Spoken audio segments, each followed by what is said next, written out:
Diqqat! O'zbekistondagi metan zapravkalar haqida xushxabar.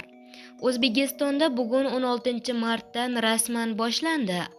Barcha metanchilar xabardor bo'ling. Assalomu alaykum, hurmatli tomoshabin, kanalimizga xush kelibsiz. Eng so'nggi va dolzarb yangiliklardan, birinchilardan bo'lib xabardor bo'lishni istasangiz, kanalimizga obuna bo'lib, videorolik ostiga like tugmachasini bosib qo'yishni unutmang. Diqqat qiling.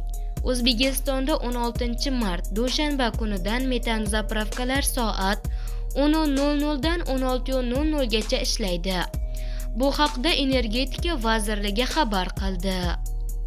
Qayd etilishicha, Farg'ona vodiysida metan zapravkalarning ish vaqti hokimliklar bilan kelishilgan holda gaz bosimidan kelib chiqib amalga oshiriladi. Shu sababli ayrim joylarda ular ishlamasligi mumkin.